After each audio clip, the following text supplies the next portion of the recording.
Sebagai bantuan hukum, Bank BH Jakarta mendesak Presiden Joko Widodo menarik kembali peraturan pemerintah pengganti Undang-Undang atau Perpu Nomor 2 Tahun 2002 tentang Cipta Kerja. Pemerintah sedang menginjak-injak konstitusi kita.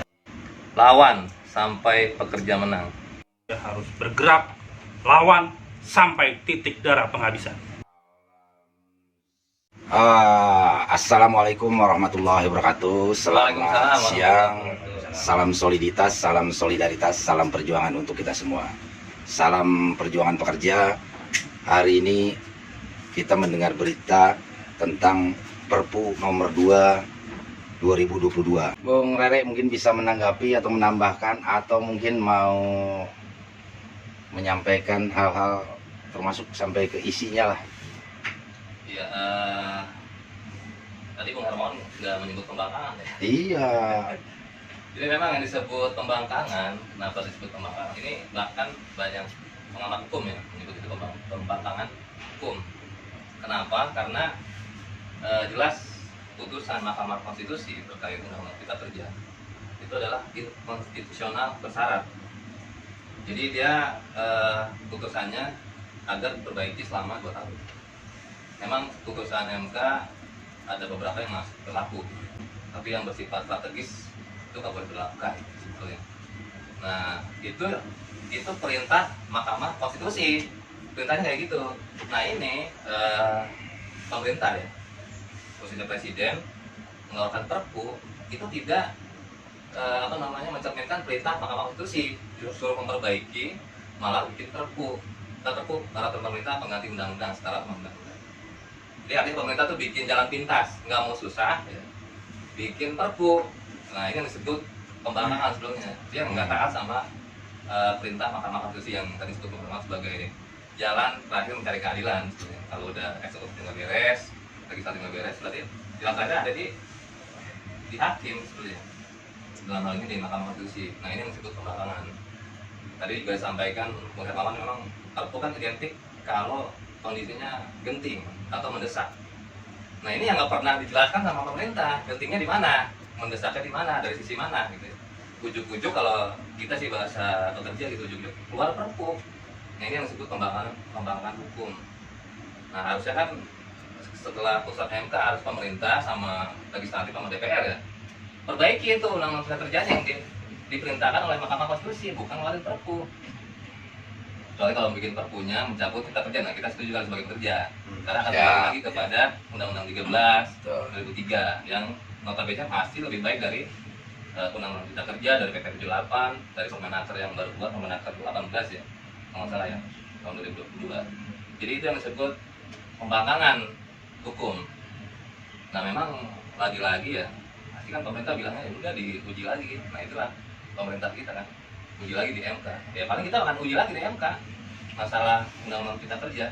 Tapi yang pasti lah itulah ketidaktaatan ya, pembangkangan hukum pemerintah yang harusnya memperbaiki. Nah itu dari sisi formil lah. Nah kalau dari sisi isi, kita sebenarnya belum terlalu banyak membaca secara detail lah gitu kira-kira ya.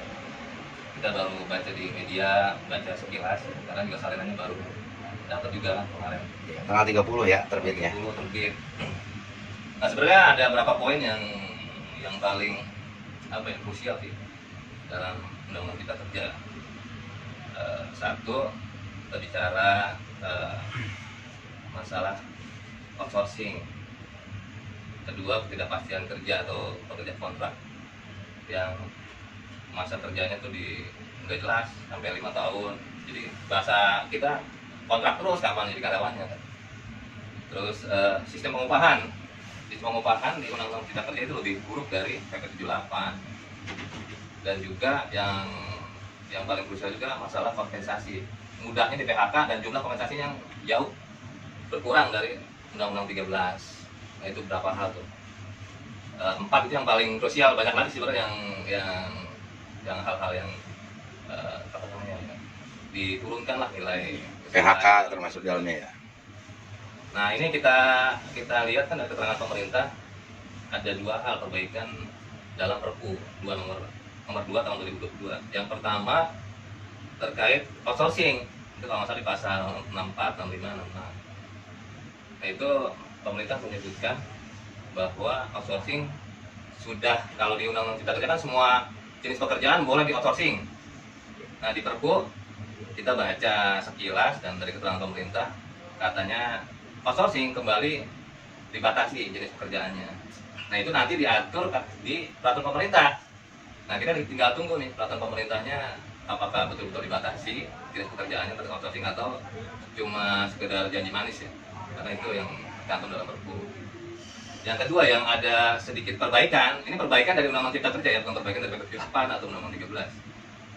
Jadi formula upah minimum itu ternyata setelah kita baca itu mengikuti Permenaker 18. Jadi formulanya melihat kondisi pertumbuhan ekonomi, melihat inflasi plus indeks tertentu yang di dalam Permenaker itu indeksnya sebagai pengali antara 0,001 ya sampai 0,003. Betul. Itu paling gede.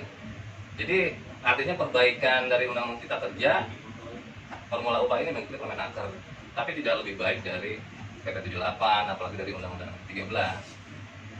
Nah, itu yang